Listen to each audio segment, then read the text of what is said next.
¿Qué tal, amigos? Como ya les conté en el video anterior, este UNICEF para mí es un recuerdo emotivo, y es por eso que voy a hacer un poco más de hincapié en detalles que para otros videos no tuve en cuenta. Es largo, pero sé que para el que esté pensando en reparar el suyo, le va a resultar de mucha utilidad. Preparamos el mate, las herramientas, y ya podemos comenzar.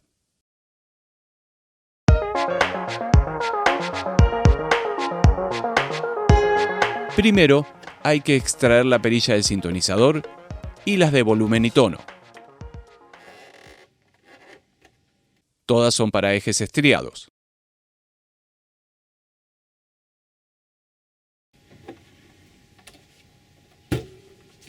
Hay 4 tornillos. Solo uno es más largo y fino que los demás y corresponde a esta ubicación.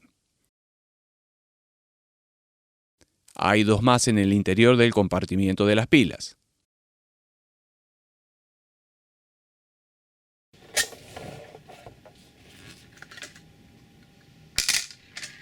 Hay que separar a la tapa con cuidado. Este cable blanco con conector circular corresponde a la antena telescópica. El cable rojo con conector plano es el positivo de la fuente y el negro con conector circular es el negativo. Como no hay ninguna nomenclatura sobre el circuito impreso, tomar nota o hacerle alguna marca es una buena idea para evitar confusiones. Ya tenemos liberada la tapa trasera.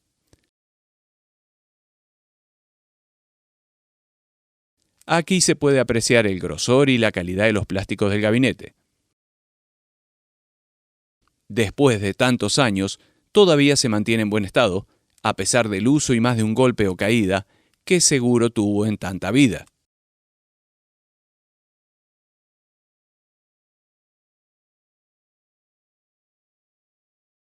El transformador tiene dos tensiones de primario, 117 y 220 volts. Está blindado y afirmado a la tapa trasera por una planchuela metálica.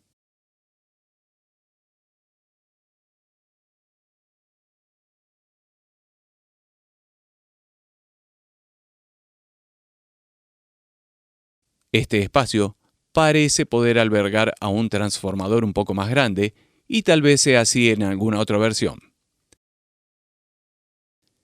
La placa de la fuente está contenida a presión entre estos dos soportes. El transformador entrega en su secundario 5.3 más 5.3 volts por 750 mA. El interlock de entrada incluye la inversora para desconectar al banco de pilas cuando el equipo está enchufado.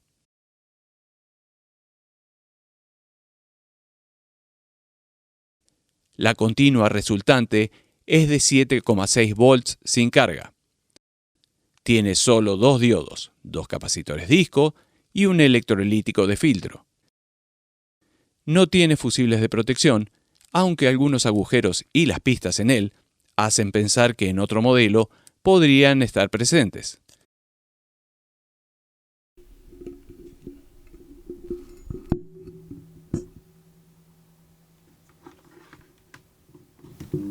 Las láminas del transformador vibran con los 50 Hz de la red, y el sonido es muy notorio y molesto, inclusive cuando el equipo está apagado y sin carga.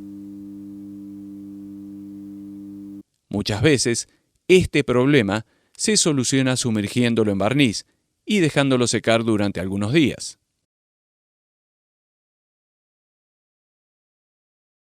Pero en el caso de tener que reemplazar el transformador por otro nuevo y con salida simple sin punto medio, se deben poner 4 diodos o un pequeño puente rectificador en lugar de estos dos.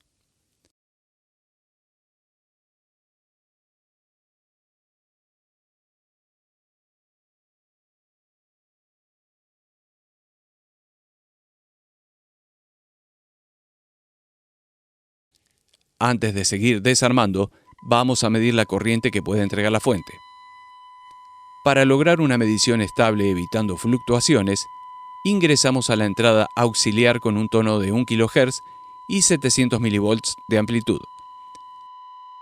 Y con el monitoreo de audio en el nivel 2, la corriente máxima es de alrededor de 400 mA.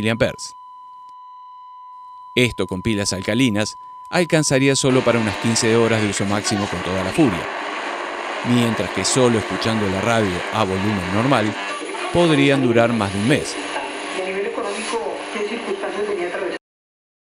El orificio de la selectora de bandas de radio tiene una especie de friselina para evitar el paso de polvo hacia el interior del equipo. La antena está atornillada en su base sobre una pequeña ménsula metálica, que es la que finalmente la sostiene en la tapa trasera. Una gran placa ocupa casi toda la parte interna del grabador.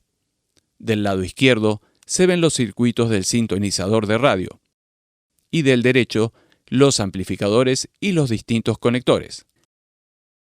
Casi en la mitad, y separando a ambos circuitos, está la inversora múltiple Play-Rec, accionada solo cuando el equipo se predispone a grabar.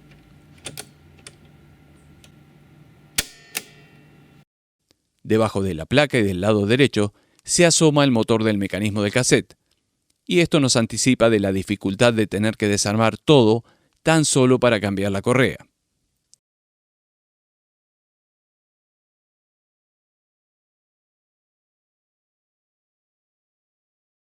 Del lado del receptor de radio hay 6 transistores 2SC829 tipo NPN y 7 diodos diferentes como componentes activos.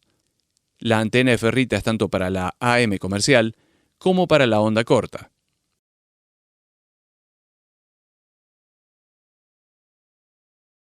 Este diodo D1 OA81, debajo de la última FI de color negro, es el detector de la AM y de la onda corta. Este D6 es otro diodo con su cátodo indicado del lado blanco. Corresponde al circuito de la FM y tiene una caída de tensión de casi 1,18 volts frente a los 0,37 de un OA81. No sé exactamente qué tipo de diodo es. No recuerdo haber visto algo similar en alguna otra radio y tampoco pude encontrar información al respecto. Lo que les puedo asegurar es que se puede reemplazar por dos 1N4148 en serie, sumando las caídas de tensión de cada uno, y funciona perfectamente.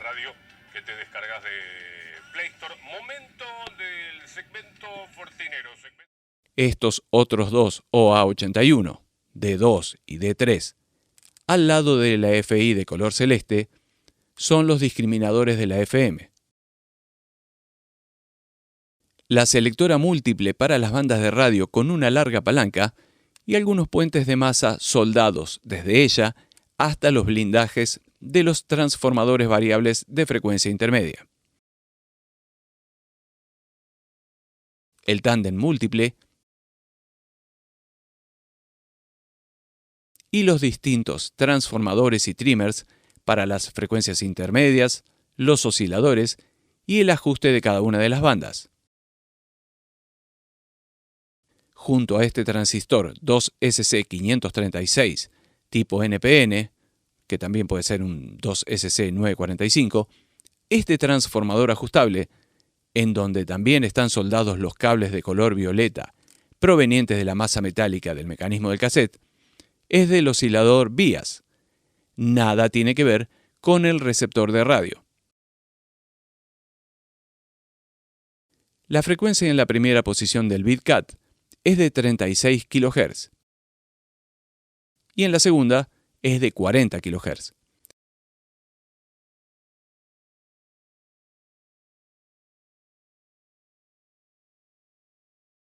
Es posible modificar algunos kilohertz hacia arriba o hacia abajo, pero esto incide también en la amplitud de la señal, que debería ser de alrededor de 60 volts pico a pico. Si fallara el borrado de la cinta, habría que verificar este circuito y sus componentes, o el propio cabezal de borrado.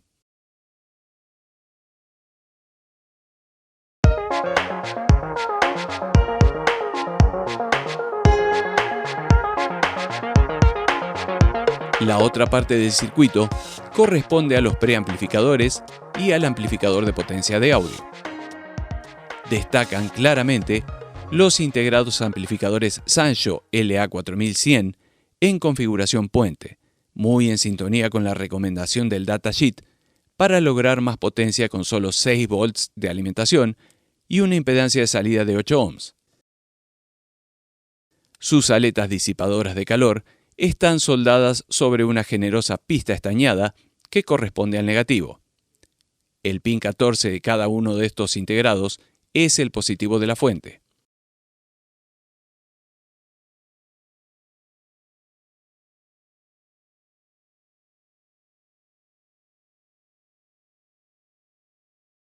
El pin 9 del IC1, que es el que está más al medio de la placa o más cerca de la inversora Play-Rec, es el de la entrada de audio general.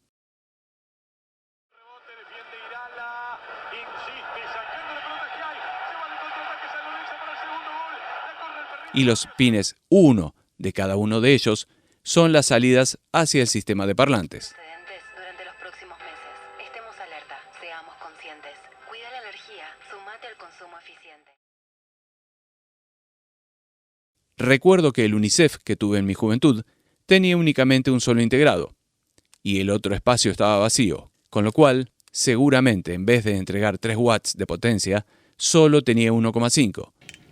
Y tal vez por esa razón la perilla era negra y no cromada como rasgo distintivo externo. Es solo una suposición, porque lamentablemente no lo tengo para poder compararlos. El diámetro de 40 milímetros en ambas es igual, aunque en un principio me parecían diferentes.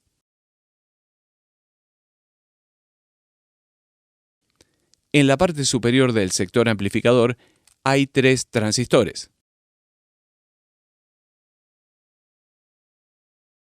Q3 es un transistor NPN 2SC1571 de bajo ruido y funciona junto a Q2, que es un 2SC536, como preamplificador para el micrófono, la señal proveniente del cabezal y del sintonizador de radio. Mientras que Q1, otro NPN 2SC536, actúa como ALC o control automático de nivel para todas las señales de audio.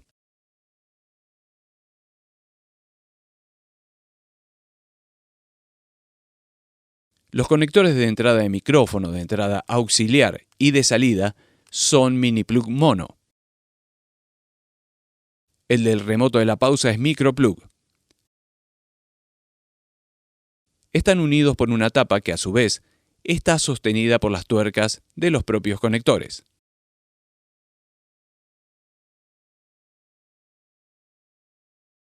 Cualquier falla que querramos reparar nos obliga a desmantelar prácticamente todo el grabador. 4 tornillos sostienen al bastidor principal contra la carcasa frontal.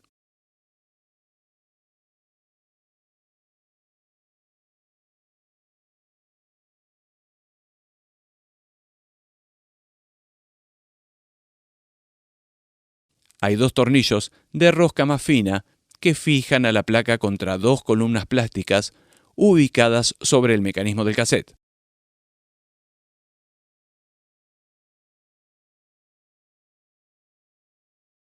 En este orificio enrosca el tornillo más largo de la tapa trasera que mostré anteriormente. El siguiente paso es sacar todos los conectores. Estos naranjas corresponden al interruptor del motor del mecanismo y es indistinto en qué posición van.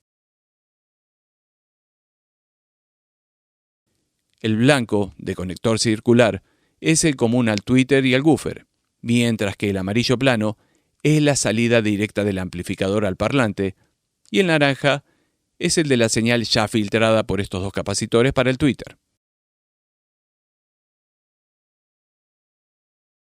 El cable mallado marrón es para alimentar al motor. Aquí ambos terminales están directamente soldados a los conectores. Esto no sé si es así de fábrica, pero yo ya lo recibí de esta manera. La lógica dice que debería haber tenido 2 conectores porque uno es plano y el otro es circular.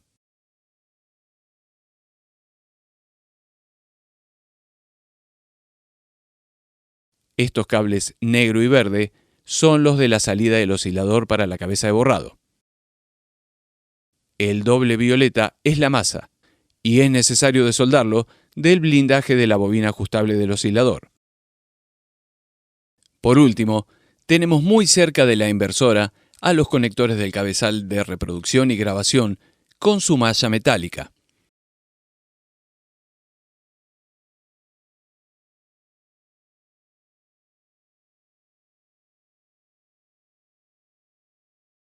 Haciendo un pequeño desplazamiento hacia la izquierda, sacamos a la placa junto con el bastidor.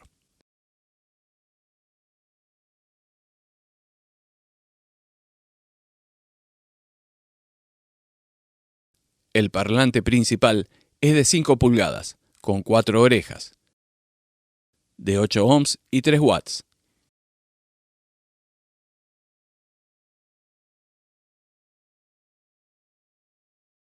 Este era el Unicef original, pero tenía la bobina abierta y no se pudo reparar. Lo que me obligó a cambiarlo por este otro, que es bastante parecido en lo físico y en sus características de impedancia y potencia. El tweeter es dinámico, de 42 milímetros de diámetro, 8 ohms y 3 watts.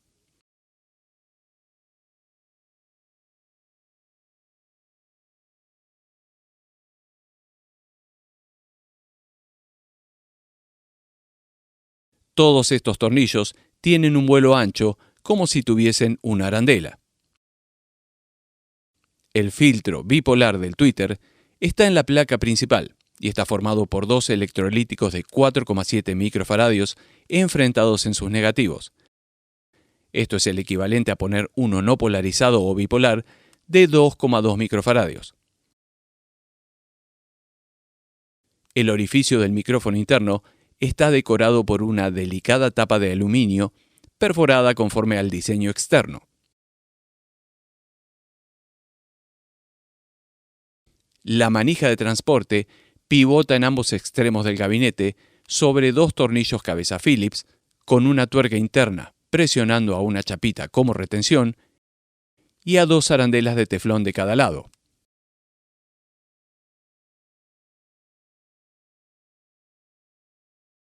El mecanismo del cassette se mantiene fijo a la carcasa gracias a 5 tornillos iguales. No se ve muy complejo, pero sí se percibe sólido y pesado. El gabinete exhibe una fisura de cada lado, producto de algún golpe o alguna caída. La tapa del cassette no tiene amortiguación. El resto de un pequeño elástico metálico, con algo de óxido, la empuja hacia afuera. Tiene un sistema de bisagra simple.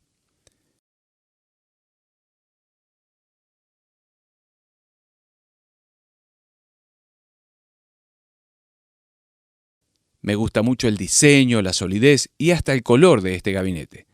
Ya que está completamente desarmado, lo voy a lavar a fondo y después, y mientras se seca, sigo con el mecanismo.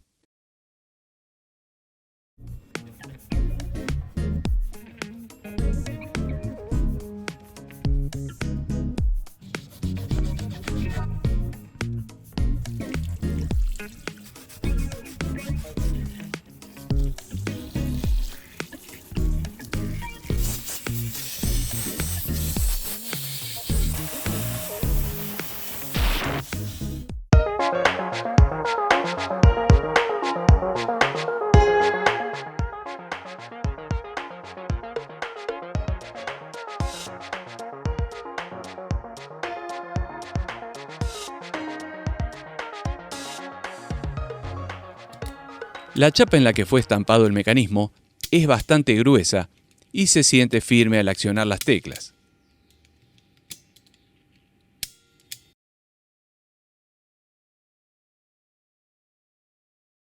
Este sello parece señalar a la fecha de fabricación.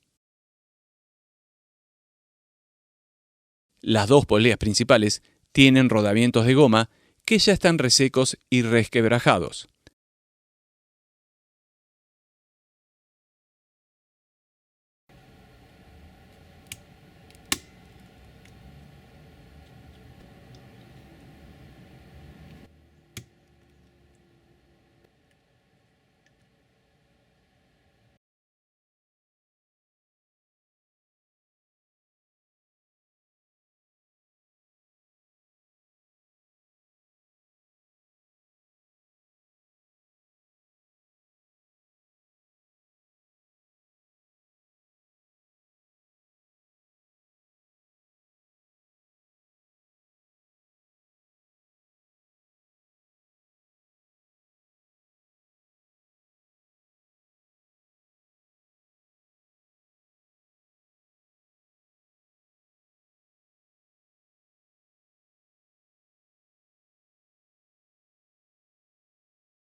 Hay solo una correa de sección cuadrada desde el motor hasta el capstan, pasando por la polea del embrague. Si queremos reemplazarla, es necesario sacar el puente que mantiene en su lugar a la polea del capstan.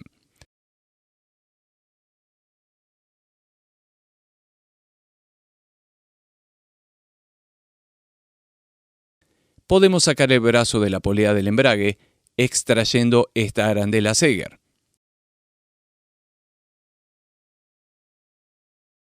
El capstan es bastante grande, lo que es muy bueno para la estabilidad y la reducción del bow and flutter.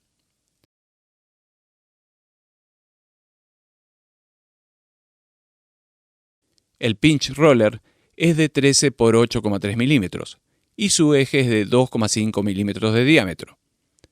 Cuando la rueda está curvada por desgaste o por restos de cinta acumulada sobre ella, es necesario limpiarla hasta que quede plana, porque ésta debe presionar a la cinta y a la vez hacer contacto a los lados de ella sobre el eje del capstan para mantener una velocidad constante.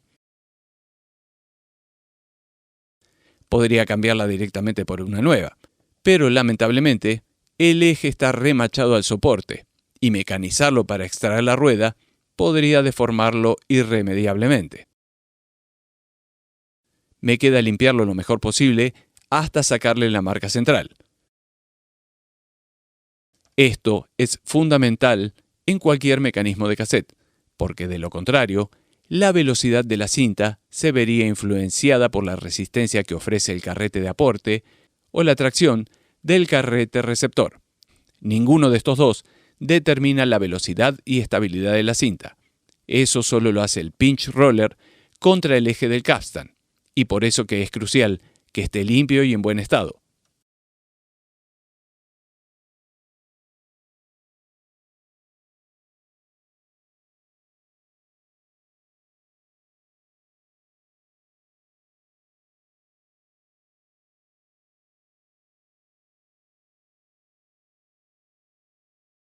Todas estas piezas nuevas me las consiguió mi amigo Matías, a quienes ustedes también pueden consultar si necesitan este tipo de repuestos.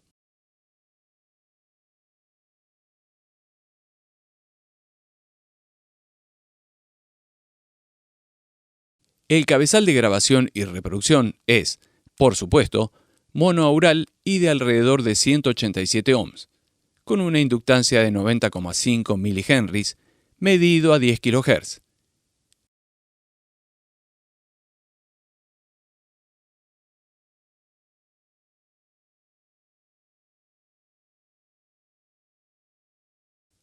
Mientras que el de borrado es de 532 ohms y con una inductancia de 331 mH, también medidos a 10 kHz.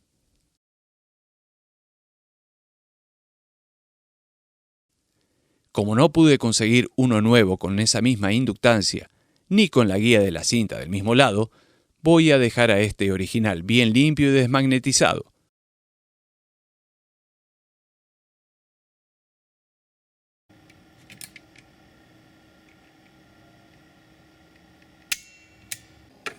El ajuste del azimut debe hacerse con el mecanismo fuera del grabador, porque, una vez instalado, ya no es posible pasar un calibrador hasta el tornillo sin tener que perforar a la tapa plástica con el diagrama del frente, y eso la arruinaría.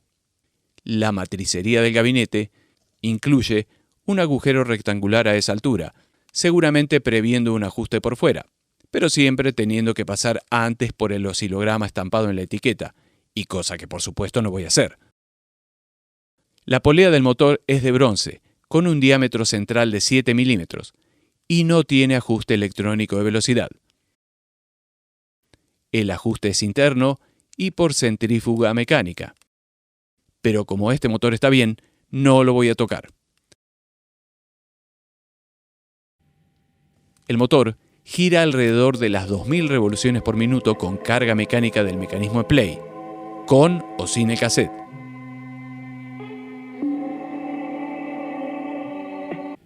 Y en vacío aumenta aproximadamente un 1,5%, llegando hasta las 2030 revoluciones por minuto.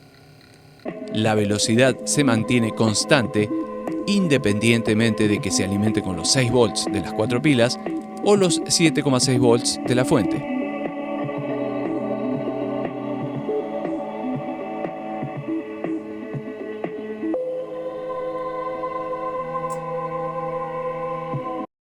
Es totalmente válido cambiarlo, si fuese necesario, por un motor moderno con ajuste de velocidad interno, porque son mecánicamente compatibles, inclusive hasta con una polea de plástico.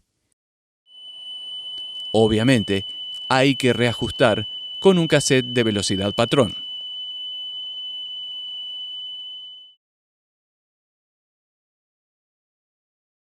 Aquí tenemos al bastidor principal, que contiene a las escalas de la radio impresas en una fina placa de aluminio.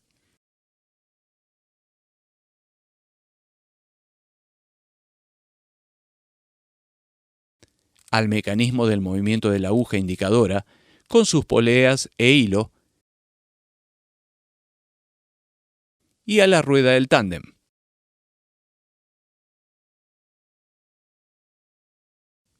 El instrumento indicador de nivel de grabación y batería,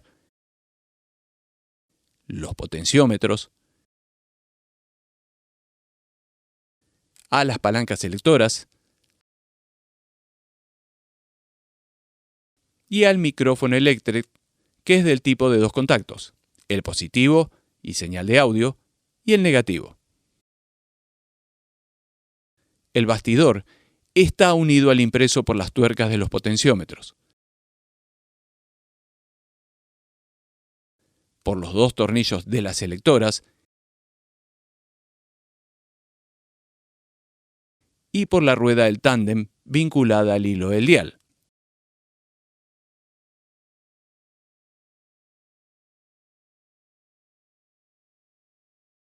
El micrófono se puede desmontar sacando este tornillo, pero igualmente hay que desoldar su cable mallado desde este sector del impreso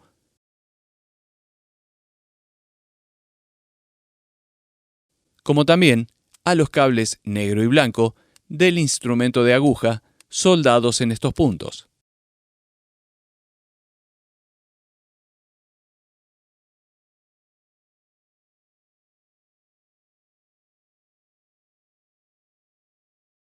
Por último, quedan los 3 tornillos sobre el impreso. A la rueda del tándem es necesario fijarla de alguna manera al soporte que tiene por detrás para evitar que se salga el hilo y se desarme todo el mecanismo.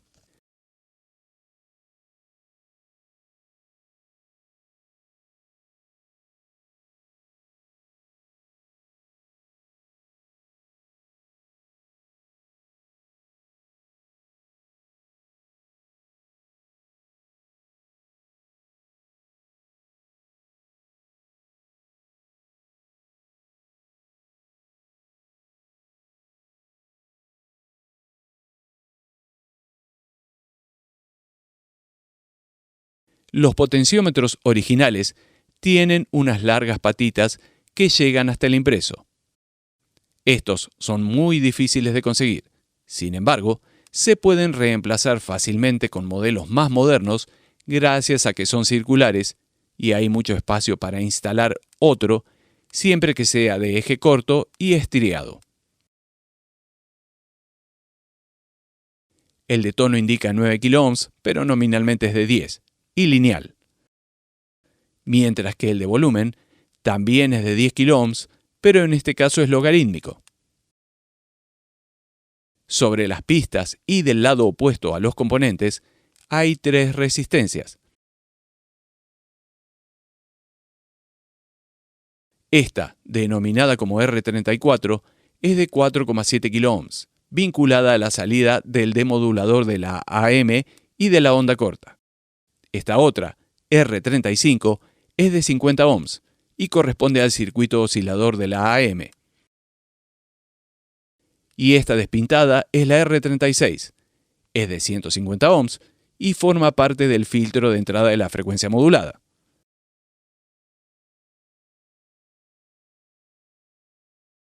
Hay también un cableado auxiliar. Dentro del mallado negro, el rojo V envía las señales elegidas desde la selectora radio tape hasta la entrada del amplificador, mientras que el blanco C es la señal del mic o del cabezal a la entrada de la selectora radio tape. Este rojo A conduce una tensión de polarización para habilitar el modo radio.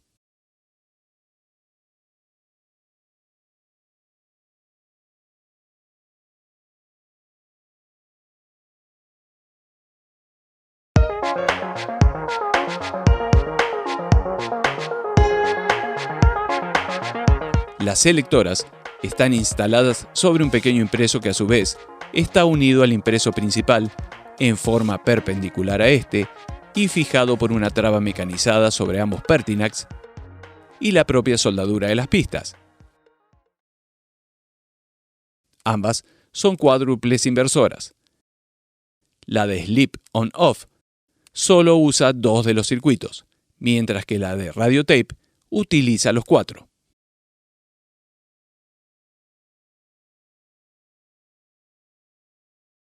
Este es un punto flaco indiscutible de estos UNICEF: las palancas selectoras de Radio, Tape y Sleep.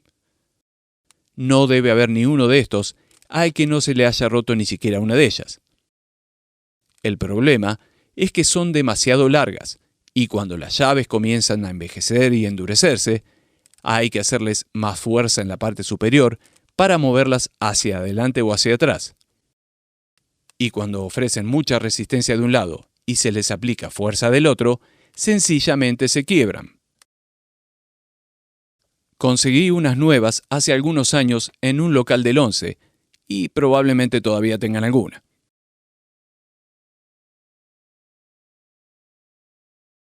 Los impresos y los parlantes tienen la marca UNICEF y aparentemente es la original que los fabricó, porque vi de estos grabadores con otras identificaciones como Silver, Delm, Sansei, Beltec, Inohit y hasta este Ambassador de solo 2 bandas de radio, pero seguramente por dentro sean todos UNICEF. Ya con la placa en mano y habiendo pasado 40 años desde su nacimiento, recomiendo cambiarle los capacitores electrolíticos. Esto queda a criterio de cada uno, pero por experiencia les digo que mejora mucho el rendimiento de todos los circuitos al reemplazarlos.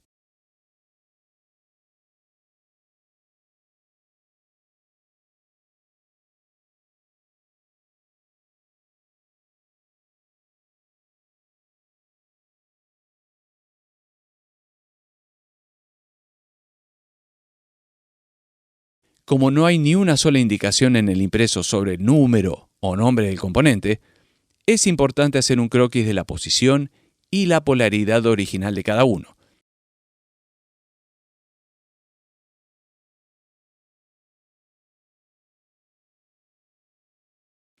Recuerden que en los capacitores nuevos, el terminal más largo es el positivo y no el negativo, que es el que normalmente viene indicado en el cuerpo.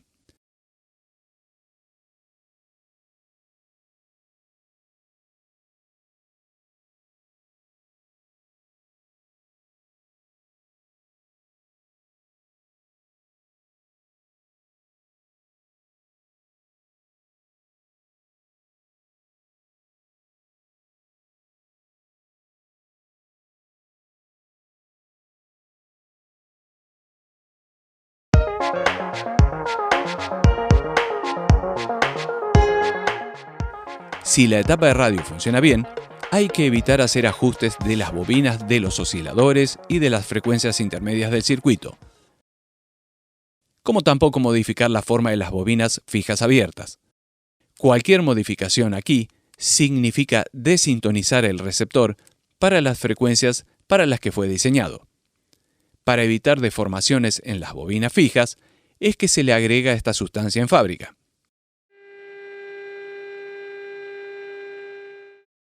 Los métodos de ajuste son varios y requieren de instrumentos que por lo general no están disponibles en todos los talleres.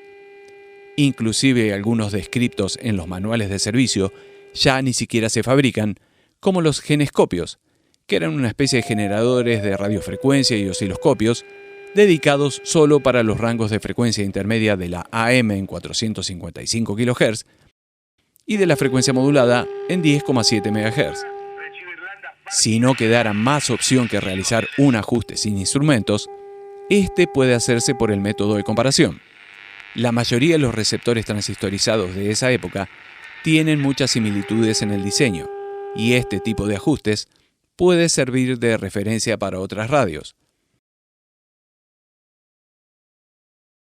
Sin embargo, este que estoy explicando aquí es exclusivamente para este UNICEF. Como los componentes no tienen identificación en el circuito, voy a señalarlos indicando la posición y el color. La comparación se hace con otra radio que sepamos que está bien ajustada en todas las bandas y vamos viendo de un extremo al otro del dial y calibrando de acuerdo al siguiente orden y ya teniendo identificada una estación de radio definida en cada extremo.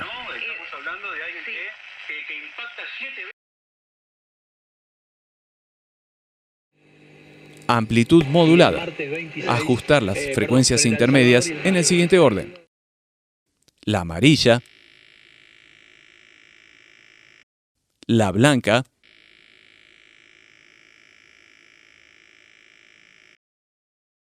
y finalmente la negra, que entrega la señal al diodo detector, siempre tratando de obtener el mayor nivel de señal en la salida del parlante.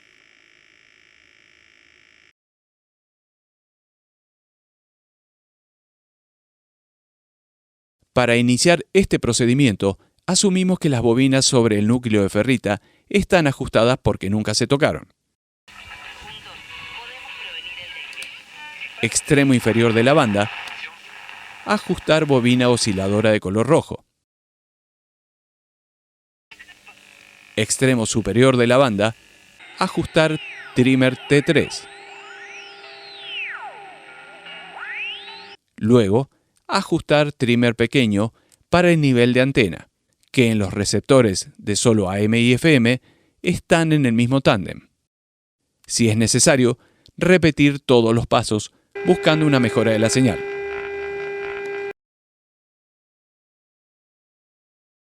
Hay un desafío pendiente para los argentinos. ¿Por qué? Porque estamos... Frecuencia modulada. Ajustar frecuencias intermedias empezando por la naranja, que en otros receptores se usa como osciladora. Luego las verdes, primero la superior y luego la inferior. Siguiendo por la rosa y terminando en la celeste. También siempre buscando el mayor nivel de salida posible en la salida del parlante. Aquí también, como en la AM, asumimos que las bobinas fijas del filtro de entrada y del oscilador de FM no se modificaron y están ajustadas. Por supuesto no las tocamos. Extremo inferior de la banda. Sintonizar con la bobina sin blindaje de núcleo blanco. Extremo superior de la banda. Ajustar trimmer T1. Luego, ajustar trimmer T2 para el nivel de la antena. Las frecuencias intermedias de la AM se comparten con la onda corta, con lo cual, si para la AM quedaron bien ajustadas, no es necesario retocarlas. Aquí también, como en la AM, asumimos que las bobinas están ajustadas y que no se desplazaron de su posición original sobre el núcleo de ferrita. Para la onda corta es el mismo criterio. Extremo inferior de la banda, ajustar bobina osciladora sin color. Extremo superior de la banda, ajustar trimmer T4. Y luego, ajustar el nivel de la antena con este otro trimmer pequeño. Este, por supuesto, no es un método infalible, pero los va a ayudar a hacer un ajuste bastante decente de una radio que esté totalmente desajustada. Cada radio tiene su particularidad y deberán identificar cada uno de estos componentes en cada modelo diferente. Las escalas de este tipo de radio analógicas no siempre son exactas y por lo general nos dan una referencia de la frecuencia aproximada de sintonía, algunas veces más precisas que otras.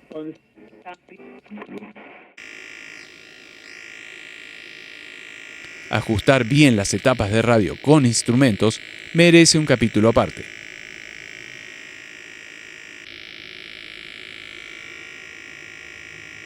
Por ahora, les dejo una breve guía de la ubicación de los osciladores y de las frecuencias intermedias.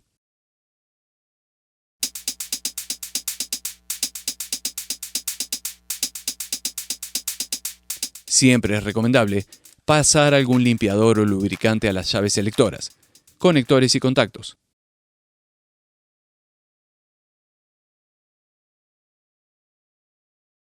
Si los potenciómetros no hacen ruidos y funcionan bien, no hay que pasarle ningún lubricante ni limpiador, porque barrería con la grasa que tiene sobre el eje principal y que hace más fluida la rotación. Al tándem, mucho menos, porque un lubricante allí oficiaría de dieléctrico, variando la capacidad original de todo el dispositivo y desajustando todo el circuito de radio. Si el volumen para escuchar lo que se está grabando les parece demasiado alto, es posible atenuar el nivel de la posición 1 de la perilla Monitor Switch, modificando el valor de esta resistencia R6, que es de 16 ohms, a, por ejemplo, 100 ohms.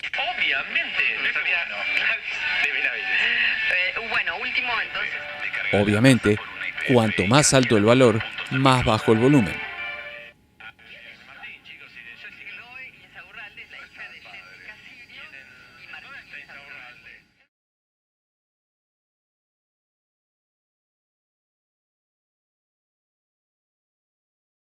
Esta otra resistencia R5 de 10 ohms no hay que modificarla, porque es una especie de carga fantasma para cuando la selectora está en la posición 0, y aunque no haya sonido externo, el amplificador sigue funcionando, y esta resistencia oficia de carga simulando a la del parlante, evitando que quede abierto y sin carga a la salida.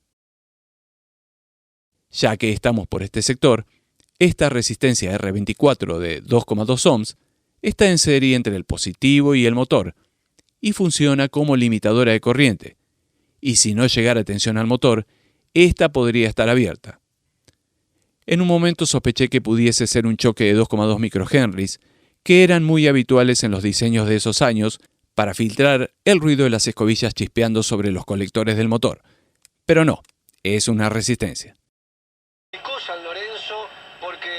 Podemos hacer pocas mediciones de tensión con un tester del lado de los componentes para verificar a grandes rasgos posibles problemas de alimentación, o, si tenés un osciloscopio, la ausencia de señales en algunos puntos.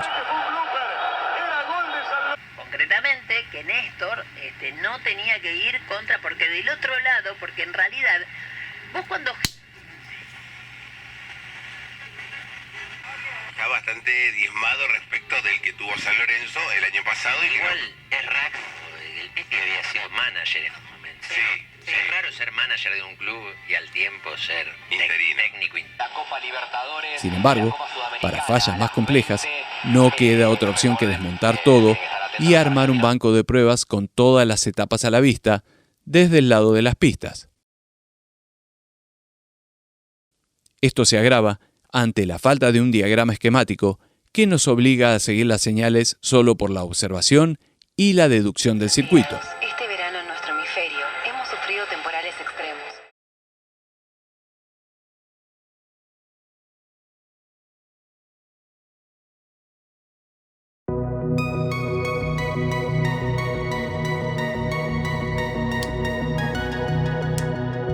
Las palancas que se quebraban y que eran difíciles de conseguir y reemplazar.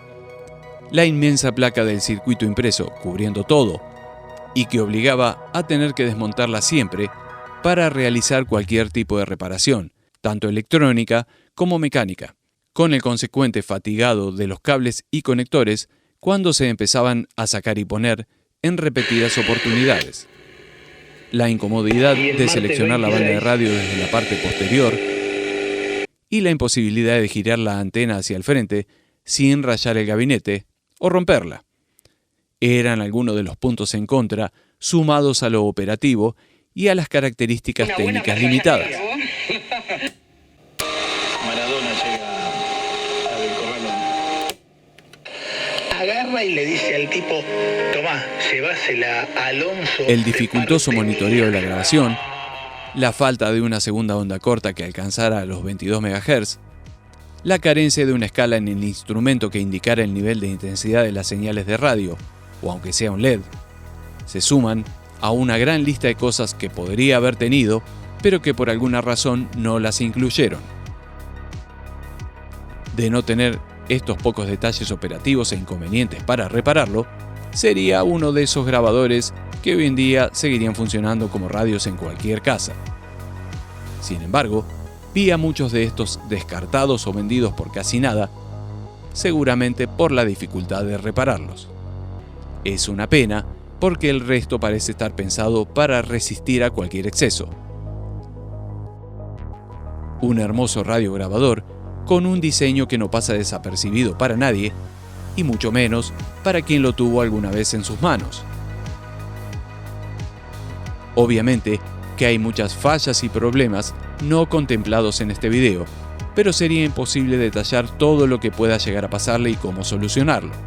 Sin embargo, creo que es una guía importante de, por lo menos, saber por dónde empezar a mirar. Espero que les haya gustado el video, les mando un abrazo a todos y nos vemos en el próximo.